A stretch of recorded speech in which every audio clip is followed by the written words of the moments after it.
नमस्कार, मैं सत्यपाल सिंह।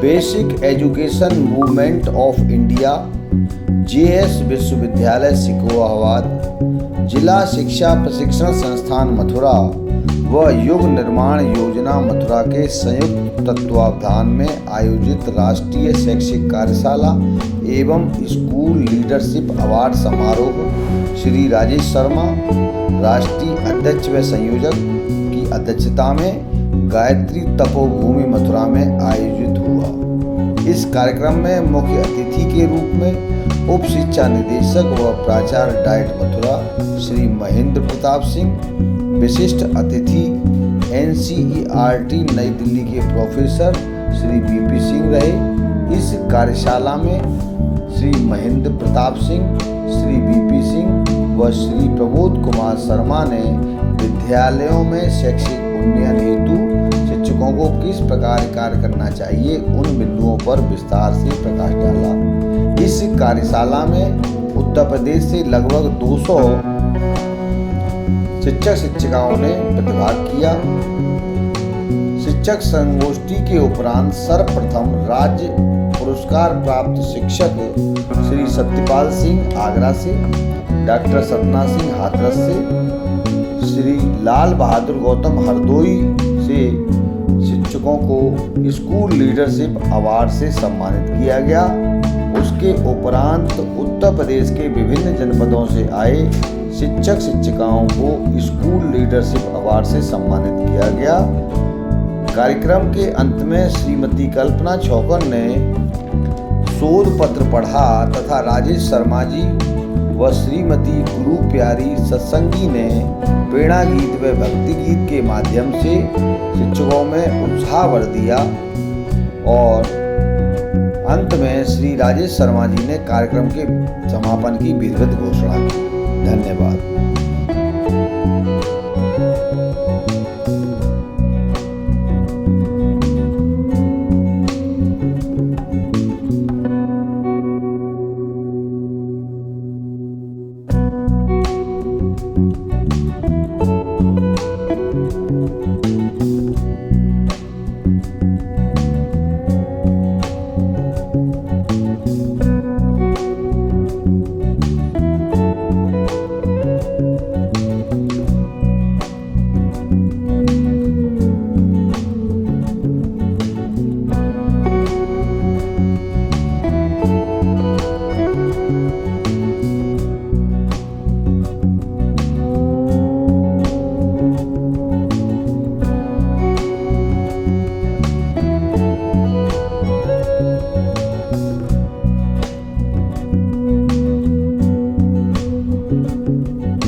की झोली से कर दो हमारो हलदार झोली से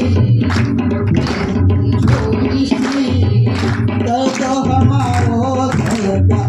अरे रे मेरी राधा वाली है, अरे रे मेरी राधा वाली है, राधिका झोली से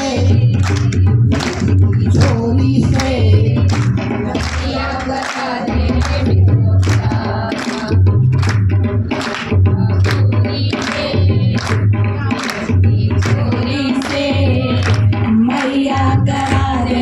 मेरो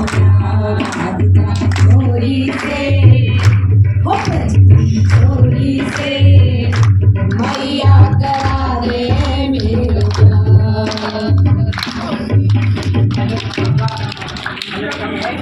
योजना लागू हो गई बनवालो तो जाने, योजना लागू हो गई बनवालो तो जाने, योजना लागू हो गई बनवालो तो जाने।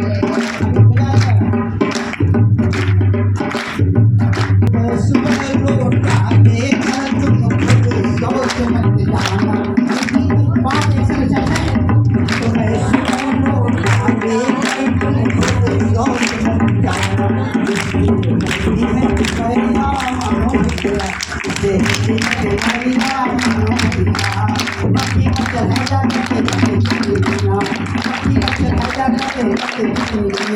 अपने आचार समरिया मनो भैया, आचार समरिया मनो भैया। ये थोड़ा समय हमारा कम है, हमने थोड़ा ये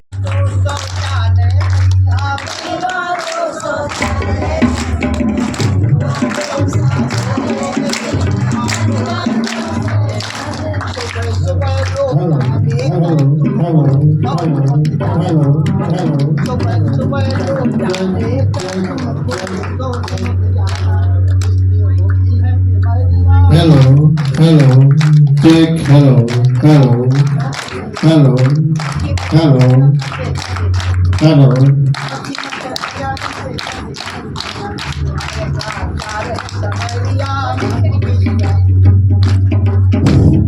अब थोड़ा माइक हुआ इसको जिले में परिषदीय विद्यालयों में कार्यरत शिक्षकों की सामाजिक आर्थिक स्तर का उनके समायोजन पर अध्ययन, ये मेरा टॉपिक रहा है। और भारत की रहने वाली हूँ, भारत की बात बताती हूँ तो मैं बताना चाहूँगी कि बहुत गर्व के साथ कि इस समय पूरे विश्व में हमारा भारत सबसे बड़ी शिक्षा व्यवस्थाओं में से एक है। और हमारे यहाँ इस समय 14,89,115 स्कूल हैं जो इस समय चल रहे हैं, जिनमें 26.5 करोड़ छात्र नामांकित हैं। और हमारे यहाँ छात्र शिक्षक अनुपात जो है वो 28 का है और 6 शिक्षक प्रति विद्यालय हमारे यहाँ कार्यरत हैं। 178 औसतन एक विद्यालय में छात्र यहाँ पर कार्य कर रहे हैं। और ये जो आंकड़े हैं ये सिर्फ प्राथमिक शिक्षा से रिलेटेड हैं और इनका जो सोर्स है वो यूडाइस प्लस से 2022 के आंकड़े जो दिए गए हैं वो है। तो और उससे भी ज़्यादा अधिक गर्व की बात यह है कि उत्तर प्रदेश पूरे भारत में दूसरे नंबर पर लाई करता है, जो कि शिक्षक अनुपात और एनरोलमेंट के मामले में दूसरे नंबर पर है। लेकिन जैसा कि हम अभी सर ने कहा कि सिर्फ और सिर्फ आंकड़े रखा जा सकता है और बच्चों का कायाकल्प नहीं किया जा सकता है। और वैसे भी शिक्षण प्रक्रिया जो है वो मनोवैज्ञानिक अधिक है और मैकेनिकल बहुत कम है। तो और सभी लोग कहते हैं कि सभी विभागों में सभी कार्य करने वाले जो लोग हैं वो समायोजन करते ही हैं, शिक्षकों में ऐसा क्या विशेष है? तो हमको यानी प्राथमिक शिक्षकों को समायोजन हमें सिर्फ बच्चों के साथ ही नहीं करना पड़ता है, हमें समायोजन करना पड़ता है उन परिस्थितियों के साथ जिनमें हमको कार्य कर रहे हैं। हमको बच्चों को सिर्फ पढ़ाना नहीं है, उनको स्कूल तक लेकर आना है, उनको फिर तैयार करना है, नहलाना है, धुलाना है, हमको ही तैयार करना है, विद्यालय में उनको बिठा के रखना है, फिर उनको शिक्षित करना है और इस बात के लिए भी तैयार करना है कि वो अगले दिन फिर से विद्यालय आए। तो यहाँ हमारे साथ समायोजन का लेवल थोड़ा सा दूसरे विभागों से थोड़ा सा बढ़ जाता है।